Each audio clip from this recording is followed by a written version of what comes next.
I was on the verge of trying to give up. I was like, I'm done. This is done. It's not working anymore. And I was gonna focus on my major. I was gonna focus on sales, and I was gonna start I wanted to start my own marketing business. That was what I wanted to do.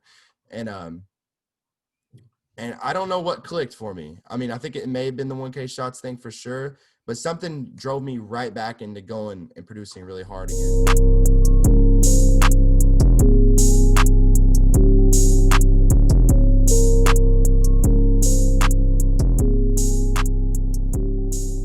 Thanks for coming on. This is called Classic Interview number 39. I'm here with Ryder Johnson. What's up, everybody? Fucking before we start this interview, because I'm just starting to remember to do this, you can all follow us on Instagram if you don't already, KULT Classic Official. Hit the subscribe button. If you're watching this on YouTube, this podcast is also going to be available on Spotify and Apple Podcasts and wherever else you can find podcasts. And if you're already listening to it on there, you can go watch this on YouTube. Yeah, man. So shit, I didn't even realize till recently that you were in Internet Money now. Yeah, I signed in May. I've been friends with them for a while, but I signed in May.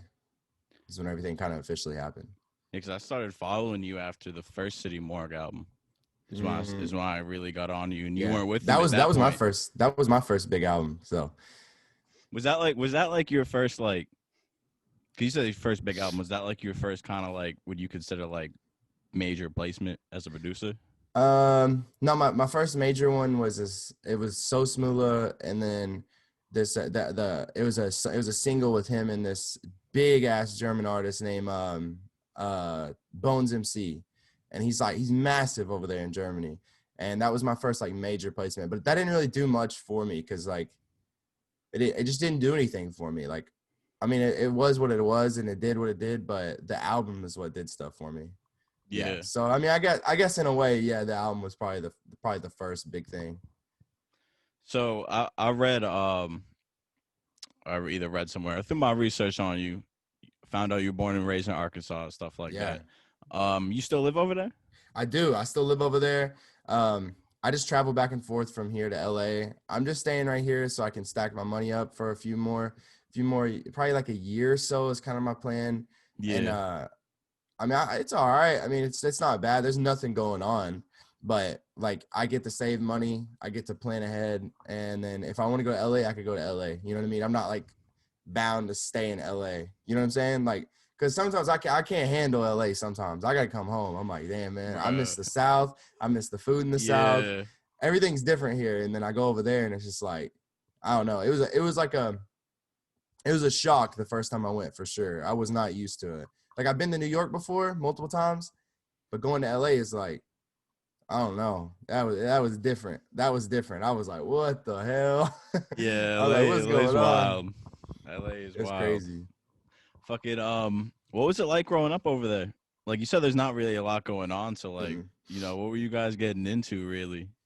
So I grew up in a really small town. It's got like 4,000 people that live there, and I think I don't even know how much I graduated. I don't even want to try to take a guess on that, but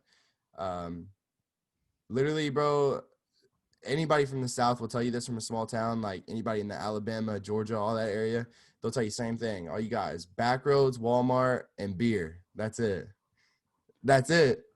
And so like Walmart, let me get a little bit more into that because that doesn't make that much sense. But it's like we'll go to the parking lot in Walmart and just hang out. That's it.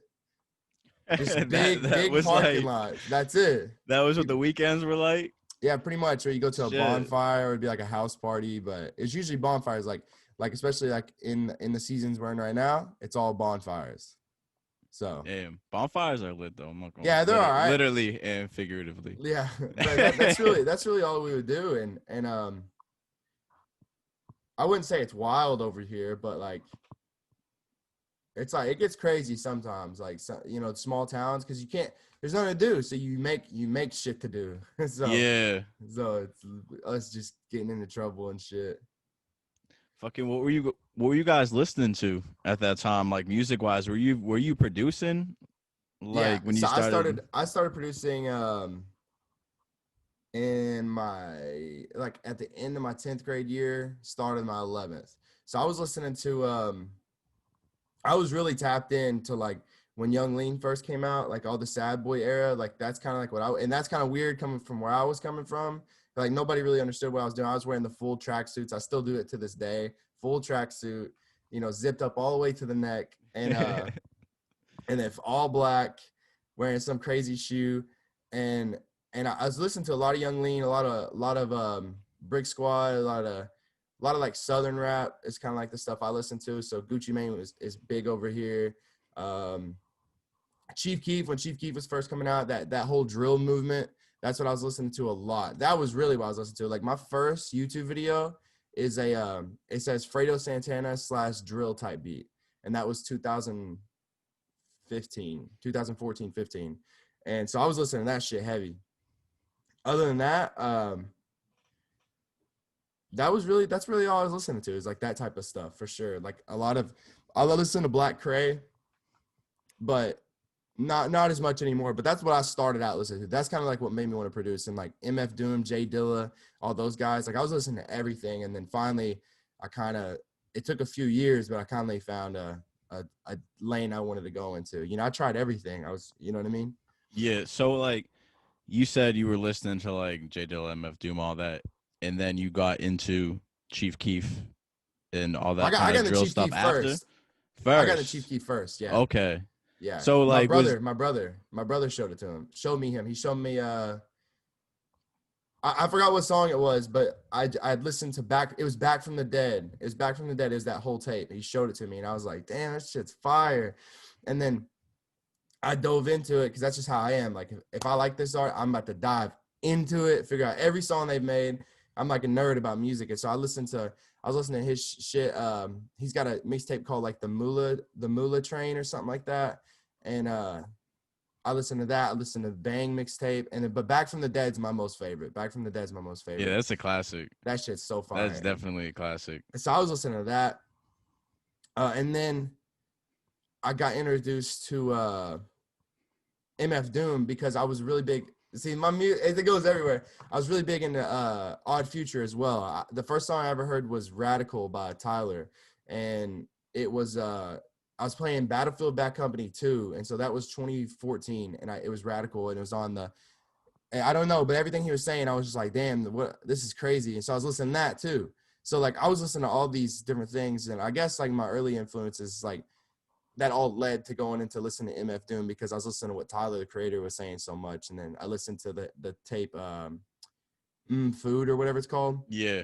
And I listened to that, fell in love with that style, tried to make it, wasn't good at it at all. Wasn't good. I bought an MPC and everything. Like with the last dollar I had, I bought an MPC, and it was a little bitty one. It was just a pad, and I had MF Doom stickers all over. It got stolen from me, sadly. I wish I still had it. Damn. But it had MF Doom. I have a photo of it somewhere, but it was crazy. So I don't know. My early influences are just like everywhere, and I guess that kind of goes into where I'm able to make a lot of genres now. I believe that's what I count it to. So like, would you say that pushed you into producing, like drill music and that kind of? Oh yeah, drill music definitely. For sure. So there's a moment where you're like, you know what I mean? You're not making beats, and then all of a sudden you are. So Yeah. What happened between there to push you into that? Like, was it more than you just heard the music? Because you said you were a music nerd, so obviously getting into MF Doom and all that. Yeah. You probably, tell me if I'm wrong, got into it, and then since you're such a nerd, wanted to go back and find out what came before, what influenced it, and stuff like that. I'm assuming you looked into the producers and stuff like that. Yeah, too. yeah, that's what it was. I was looking into like Young Chop. I was looking at TM88 and Southside, all those guys, and the first thing I can honestly remember right now is the time that I was like, okay, I'm gonna pick up FL Studio because I have a copy of FL Studio 10 on my old laptop. Yeah, because that was the only one I knew how to get, and it was Is it cracked? I watched, yeah, I cracked it. That's the only one I knew how to get. and it was Skrillex. Skrillex is what got me into wanting to make that. I wanted to make dubstep. I didn't want to do trap beats. I wanted to make dubstep, and Skrillex was the first thing that made me want to go get, because I watched a tutorial on how to make, I looked up like how to make stuff like Skrillex. I think this is what I first looked up. And then a tutorial came up and it showed FL Studio. And I was like, what the fuck is that? And then I got it, and yeah, that's what happened. I didn't actually end up using it until because I gave up. I gave up really early. Like I Oh, tried damn. and I was like, nah, this ain't it. I was like, I'm not, there's no way I can do this. I have no musical. I was playing snare drum in band, but that was it. I played for like 2 years and then I quit that shit too. But it was like my 11th grade years when I watched a Busy Works Beats tutorial and it finally clicked. It finally clicked. I was like, oh, okay, I get what I was Damn. doing wrong now. I get what I was doing wrong. I'm sure But, everybody knows who that is too. oh yeah, shout out Busy Works Beats. I don't care what anybody says. That's the GOAT. That dude has helped so many people get started. Oh yeah, I've watched plenty of his tutorials, bro.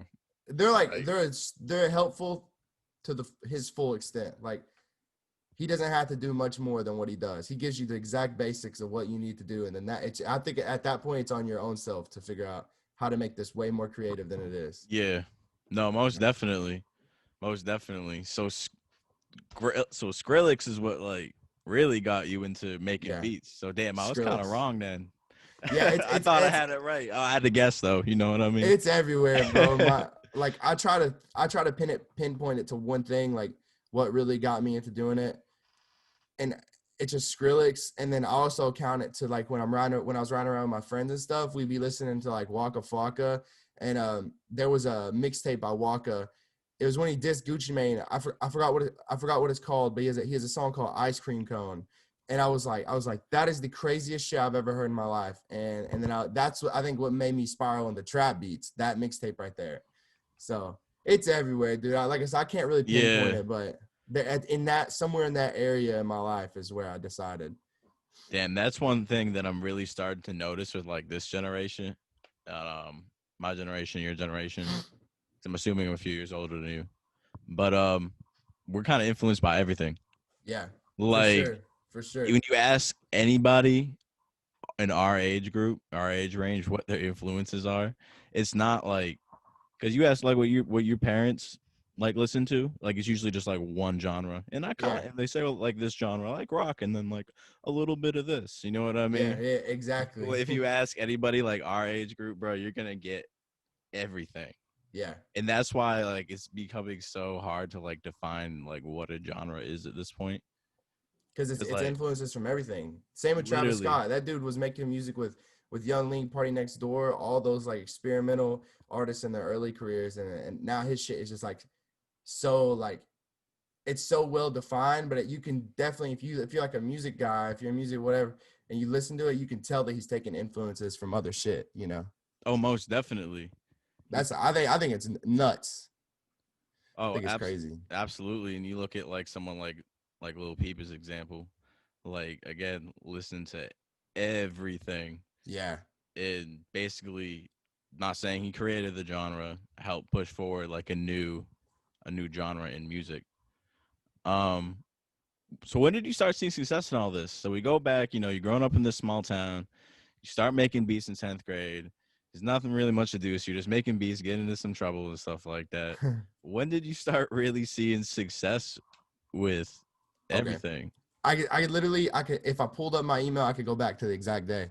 Um, so okay, so I didn't know how to find artists because this is when I feel like I'm an old man, but when I'm talking about this, so like this is when the email list was really popular. There'd be somebody on Twitter, I'm selling an email list, $20, come get it. So I finally bought one. I bought an email list, and it didn't work. Like none of it worked, and so Damn. and so and so Was it fucking bunk? Was it it bunk? Like none. it was all like they were all full, every one of them. So I was like, okay, I don't know what to do. I don't know how to get my beats out to these artists. I listened to Reddit. That was my worst mistake I ever made. Reddit, you know, talking about some Reddit's that's completely different. But anyway, that shit fucked me up. Just know that. Yeah. But I was trying to work with local talent because I listened to what Metro Boomin was saying. Metro was like, get popping in your city first. But I'm like, there's no music scene in my city, so I can't get popping here. And then I get on Elevator, the blog, and I'm on their YouTube channel, and I found this artist named Freshie. And Freshie has a song called Too Much, and it's produced by 808 Mafia. And it only had 11,000 views. So what I would do is I'd go on an elevator, and I would do on the YouTube relevancy thing, I'll click the newest upload, newest or whatever. And I would find the newest people under 10,000 views. Because if they had under 10,000 views, my likelihood of them responding to me is way more than somebody over 10,000. Yeah. And so I emailed Freshie. I got his email off of his Twitter. And he had like 8,000 views. And I'm like, this dude's getting beats from 808 Mafia. This is exactly the lane I want to go in. So I sent him like 5 beats. And I was in school. I was actually going to detention. I was in trouble. And I was walking down the hallway. And I get this email from him, and it said, hey, can I use these beats? And I was like, yeah, send them to you. I was like, yeah, you can use them. And then he sent me back a song like 15 minutes later. So I was in the class. I was like, can I go to the bathroom real quick? So I go to the bathroom. Freshie sent me back that song called Yeah, Yeah. That was my first big song. Now, like in the range that I'm talking about, my idea of the first thing, success. My first big success was definitely the As Good as Dead album, for sure. That was my first one, and that's a whole different story in itself right there. I got fired from my job, was on my last 4 months of money, and then I got the As Good as Dead, and it came out, went #1 a week later, and I was like, oh, it's over with. I was like, that was my first big thing of success. Yeah, so I hit the bottom, probably the pinnacle of failure. I was done. I was like, this had is no it. money, I'm going back to fired. school. This is it. I'm going back to school. I got a new job. And then I went #1 a week later. And yeah, it's been a fucking ride since.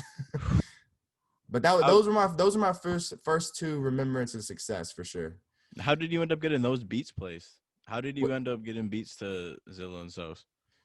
Okay, so I was in a Twitter group chat, and there's a producer named 61st Street, and I had just gotten introduced to City Morgue's music. I listened to now let me just disclaim this. My dad is crazy, like loves heavy metal, loves rock. The first concert I ever went to was Motley Crue. So I've always had a love for like heavy metal. I love screamo. I was listening to Suicide Silence, all that. And Slipknot's one of my favorite bands of all time. And so I'm listening to I think it was 33rd Black Glass or whatever, their most popular, like the video that like the dude's like shooting up in it. And I listened to it and I was like, damn, this shit's hard. They're screaming, like this is awesome. I was a big fan of X, so like it just was like in that area when X was just coming up, because Elevator posted X's first Look at Me. They posted Look at Me, so I was like introduced to X because of that too. And then I listened to that, and so I started making beats like that. And that was like kind of copying their producer Thrax a little bit.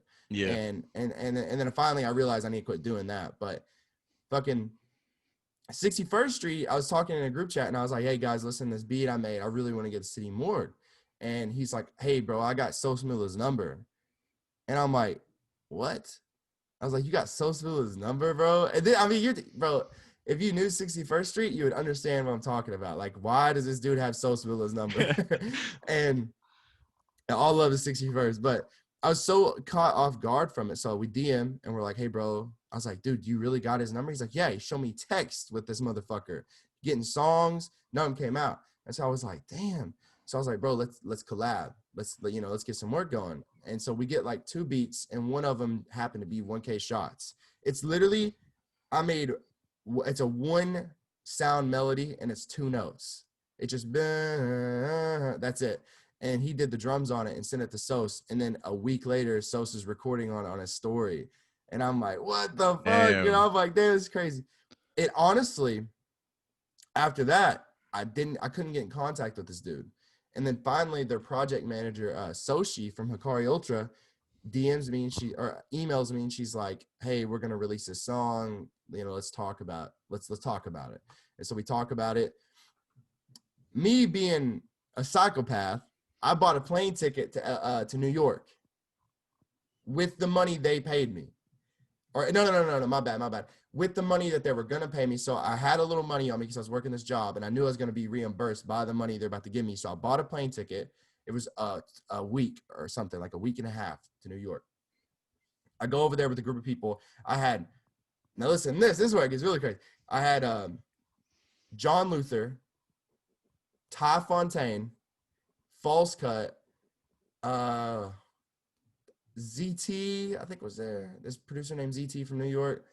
One of John Luther's friends, and this is before anything. You know what I'm talking? I was working with Ty Fontaine pretty heavily at this time too. Like we had like a whole mixtape together. And then I go out there and I DM Sochi. I'm like, hey, can you get me in contact with Sos? And she's like, yeah, for sure. The day I'm leaving New York, I'm in the airport, almost there. Sos DMs me and goes, hey, bro, where you at? And I was like, you got to be fucking shitting me. You're about to fly back. I was like, you got to be shitting me. So he's like, I was like, bro, I'm literally going to the airport right now to leave. And he's like, no, bro. He's like, we could have linked up. I'm like, yeah, we could have. I've been DMing you all week. I was like, what's up? And then anyway, all jokes aside, but we connected off of that. And I was like, I told Sos, I was like, bro, let me send you more beats. I try to take, I always believe like if there's a door opening, just kick that motherfucker, kick it open, and keep trying. I try to take advantage of every situation I'm in. And so I told him, I'm like, let's keep working. Let's do that. Let's do this. And he's like, yeah, for sure. He gives me his beat email. On the other half of this world right now, we got Young Germ in fucking wherever the fuck he lives. I forgot where he lives. And Zilla had posted on a story. Now, this is literally happening at the same time. It's amazing. Zilla goes, I need beats, send to this email. And so Germ sends these beats. And then Zilla starts fucking with Germ. Like, they start getting songs, they start talking, Zilla follows them, and I'm like, damn, me and Germ just so happened to be in an Instagram group chat together. That was just memes. It was just so you guys were already connected on some other shit. We didn't even know each other. Like, I had no idea who he was. And then one of our friends, I don't know how to say his new name, but he went under Crooks. His name was Crooks. And Makai Rain. His name's Makai Rain. And he was like, hey, you two should make beats together. So we start cooking up and we start working for him. And we start getting some songs with him. And then Germ was like, hey, Zilla has got on my stuff. I'm like, no shit, Sosa's got on mine. And he's like, yeah, let's make some for them. So we started making shit for them. The first beats never hit. And then we quit working for a few months because we're like, okay, it's not working. This is not gonna work. And then they pretty much got us together. We got a song, and then I was like, bro, let's keep making beats. So we keep making beats, and we probably took 2-3 months, stayed up till 5 every night, making beats for volume 2. And then we go back out to New York again, and it's just me and Germ, one of our friends, Jet Ski. We have a dude named Forever. Ty Fontaine's there again. And I think that was it, if I'm not mistaken. Oh, Deliver the Crush. A lot of the Surf Gang producers were there too. And then we go hang out with Zilla and Sos for like 8 hours that day. And we go to a studio session. We just hung out. We just hung out. We booked a studio session. Their label did. Booked a studio session. We were just sitting there. We're drinking fucking alcohol. We're talking to everybody. We're just having fun. We're talking about MMA, Overwatch. We're talking about fucking everything, bro. And so that just built a relationship. Like, we all became friends after that. And then after we leave, I talk to Sos literally every day. I talk to Zilla sometimes. Like, we just DM back and forth sometimes. I just fuck with them. And that's really how it came about. And now they're like main producers, me and Germ. So it just takes a little bit of networking and a little bit of personality too. Cause you can't, especially with those guys, like, they're funny as fuck, dude. Like, every time we're together, it's just like we're cracking up. We're just people undermine personal relationships. Really, how important that energy is. Yeah, and just being normal, being fucking normal. Just genuine. Literally, people just can't be fucking genuine, dude. It's hard sometimes though. Like, I had to give people the benefit of the doubt, because like when you're meeting an artist that you really look up to and you really enjoy, you really love their music, you've been listening to them, and now you're meeting them, it's a way different feeling. But I can vouch for everything. It goes away eventually. Like, you start realizing everybody's normal, you know. Everybody's just a person. It's just a person. Like, superstardom doesn't really kind of, celebrity's like a weird thing. When you kind of, it really is. When you see it from like, because before, when you kind of starstruck, you've seen it from the outside. But when you kind of get to know people that kind of have that status, you're like, okay, everybody's just a normal person, bro. Yeah. And literally, imagine going from 4,000 people to hanging out with people who are getting views 15 times your population, Yeah. you know? So Like, it just mind fuck, honestly. But you eventually get over it. You for sure get over that. so how long did this take? Like you said, like 10th grade, you started producing. And then how long from that 10th grade when you started producing to when you got that first, taste of success, like you said? Okay, so okay, so so I tried to quit. I tried to quit Because you my did, yeah. my Um, freshman and sophomore year of college, which was just 2 years ago. And so I tried quitting. I was like, I'm done. I'm done with this shit, dude. I was like, this is not working. I think my biggest placement besides the well, this was before the 1K shot stuff came out. But it was like I maybe had like 10,000, 20,000 views. That was it. I was on the verge of trying to give up. I was like, I'm done. This is done. It's not working anymore. And I was going to focus on my major. I was going to focus on sales, and I was going to start I wanted to start my own marketing business. That was what I wanted to do. And I don't know what clicked for me. I mean, I think it may have been the 1K shots thing for sure, but something drove me right back into going and producing really hard again. And I probably need to give a lot of credit to 61st, really, but it took at least a solid answer would be like 2 years for sure to find that first success. But I've been producing for like 5. It took about in that 5 years, like I said, so it'd be like 2-3 years is the first time. It took that. That's probably how long it took. and then from how long after that did you start getting connected with City Morgue? Uh, a few months definitely it was like it was in May is when the song came out. So it took May. It was May 2019, May of 2019. So I guess a year after that is how long it took. So it was a long grind, and a lot of Yeah. people tend to underestimate how The long it can take. the first time I was ever like, I was like, whoa, hold on, was January 1st, 2019 at 2 a.m. Smoke Perp DMs me. And that's what, okay, hold on. I got backtrack a little bit. That's what really got it going. Now that was the reason why I went to New York. On top of the City Morgue stuff was because Smoke Perp DM'd me. It didn't go anywhere for 2 months. He's like, hey, send me some beats. I'm like, whoa, what the fuck? I tweeted at this motherfucker. I tweeted a snippet at him. And he's like, damn, that shit's hard. Send it to me. So I sent it to him. He gave me his contact. And then 300 Entertainment, Young Thug's label, becomes really interested in me. They're like, hey, what's going on? What's this little screenshot you posted? Because nothing happened with the Smoke Perp thing. So I screenshotted it. Me being the fucking marketing genius I am, screenshot it. Just kidding. Screenshot it and post it. I posted this screenshot and then it blew up. My Twitter fucking explodes. Everybody's like, whoa, because Smoke Perp was like really popular at the time. And then 300 Entertainment's like, come to New York, we'll get you sessions. So they gave me their whole studio for like 3 days. And I got to just run sessions out there. Not really sure what happened at all. I don't really know where any of the music that happened went through there. But yeah, that's really that week. That was like that, and then the City Morgue shit's what, in my opinion, took me off for sure. For sure. Yeah. So that was probably what, like 4 to 5 years of just straight grinding before you actually saw something happen. Hey, 2015. What were you doing? How many were you making? A bunch of beats every day? Were you working every day? Were you just trying to network?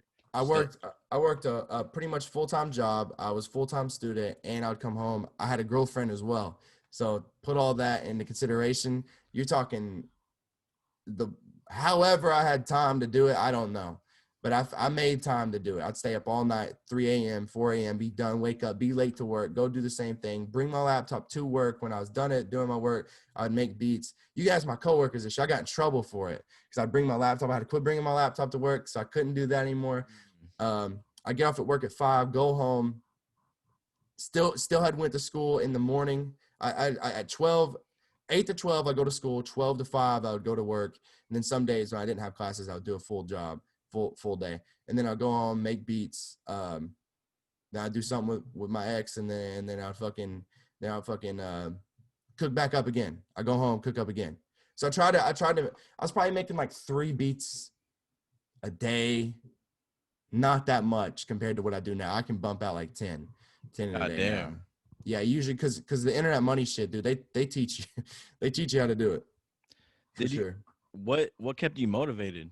Like, because a lot of people, I feel like they just can't keep that motivation to, keep up to take on everything you were taking on, and Yeah. then stay motivated to, at the end of the day, go home and make beats rather than just go home and jump on the game or something. Oh yeah. I think like especially seeing a lot of people I started with, and I don't mean this in any disrespectful way, but like they started like you could tell everybody's losing motivation that I started with because like there was like a whole group that I started with. You know, you're talking about like Kalari's in that group, Grenade is in that group. Like I'm talking about these guys are doing well now, and Grenade was in that group. Fucking Sad Ball Main was in that group of like when we literally all started at the same time, pretty much, and a lot of the guys, other than those, I don't want to just not name anybody, but that's just an example. But a lot of those guys, like a lot of my mutuals and shit, like they just kind of quit producing. They just quit, going for the gold, like how we are. And a lot of people just kept sticking with it. I don't know. I can't really pinpoint what just kept me motivated other than the fact that I just wanted it so badly that there was nothing that could stop me. And I think like really, looking back at it, just the fact that I had friends that were getting these huge songs and my friends are just catapulting past me. But see, I'm not someone to ask for handouts. So I'm like, okay, I want to be where they are, except I want to be further. And so I never asked for anything. And I just kept going and kept going and kept going. And thankfully, fucking just by the grace of me networking so much, like with the Ty Fontaine shit, I met Jonathan, our A&R at Internet Money. I met him 3-4 years ago. He did my first interview ever. Like, you can look this shit up on YouTube. He did my first. I drove to this motherfucker's house, dude, in Florida. 16 hours. Drove to his house to do this for interview. an For an interview. I drive to his house, and he's putting me on the Ty Fontaine. He's putting me on all these artists. And me and him just both believed in each other, dude. And it just, I don't know, bro. I think I just maybe had the right people around me, And honestly, like there was only a few people around me, but I think I don't really know. I guess there's just the fact that I wanted to do something so different. I've always been like that when I was a kid. The first dream I ever had was I wanted to be an actor. The second one was I wanted to be a voice actor. And then the third one is music. So it's like I've always wanted to do something way bigger than where I'm from. You know what I mean? I wanted to like defy the odds a little bit, and I think I'm doing that pretty well right now. So the City Morgue shit happens, the YSL shit happens. Yeah. When do you get connected with Internet Money? So Ty Fontaine, we're working pretty hard. This keeps all going back to Ty and Jonathan. Ty, we make this song called Celine on the second New York trip. We make it in this studio called Off Record Studios. Shout out to Matt. But we're making this song called Celine, and it's a dancehall song. And it's still on YouTube. Ty's deleted it since, but it's still on YouTube. Side Piece, or DT from Internet Money, is doing a Internet Money listens to your music live stream. And so Ty goes in there, pays $5 to listen to Celine, for DT to listen to Celine. He listens to it, and DT's like, I've used this loop before. I got it off a looper, man. It was a dancehall loop, and I made it on the spot at the studio. And he's like, I love this song. He's like, this song is a hit. And DT is like, okay, so he shows Taz Ty. And I don't really know what happens in that area because I wasn't in the know for it. But Ty made a promise to me. He's like, if I'm getting signed, you're getting signed. Well, that didn't go as we planned. That's not exactly what happened. But so they knew who I was at that point. Like they kind of had, or Side Piece did at least, DT. And he sent me loops. He sent me a loop pack because me and Ty went to Atlanta a month after. We went to Atlanta a month after, and I was like, hey, at the end, I'm like, hey, bro, I'm with Ty right now. Let's get some work in.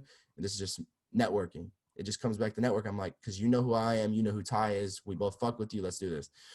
They're looking at Ty to sign. Haven't really made the decision yet. So we're in Atlanta. We're making music. Got Side Piece loops. I'm making shit with Side Piece. And now Internet Money notices because Ty is posting me on his story using DT's loops. We get a song. None of them came out, but they get texted back to him. Taz fucks with them. And then Jonathan gets signed as an A&R at the same time. And then Jonathan is like trying to sell me to Taz as well. saying, hey, this dude's like multi-genre. He can do everything. This You got a lot guy's- of people in your corner. Well, I just Ty and Jonathan. That was it. That's the only people vouching for me. 2 key But, people in your corner. yeah, those are the 2 keys. And they're vouching for me. It doesn't work out. It takes a whole, now Taz will disagree. Taz disagree with this story, but I'll go back and forth with him. It takes about a whole year later. About a whole year. And fucking I'm doing the shit with City Morgue. I thought that was, that I was like, this is okay. This is cool. I'm still working hard. Taz isn't interested in me right now. No big deal. I'm just gonna keep working. And that's something that people fail to do is when you get told no, people usually kind of bellow out and they're like, okay, I'm done, whatever. I didn't, honestly, bro, I didn't care that he told me no. I was like, okay.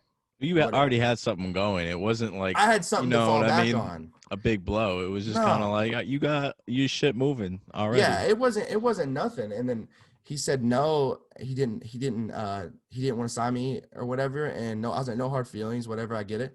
And I just wasn't ready is really what it comes down to. And so it takes was really about 6 months after that. Taz is like, we had the #1 album with City Morgue. Jonathan posted on his story, and Taz DMs me, and he goes, "Join Air at Money." I said, hell, I've been wanting to. I said, shit, and I said, okay, let's get it. That's what I said. And he goes, okay, come to LA. So I bought a plane ticket to LA, stayed there for a month, hung out with them. At the end of the trip, nothing happens. Didn't get the offer. And so I was like, okay, I guess I fucked up. Kept on moving. Kept it going. Go back home.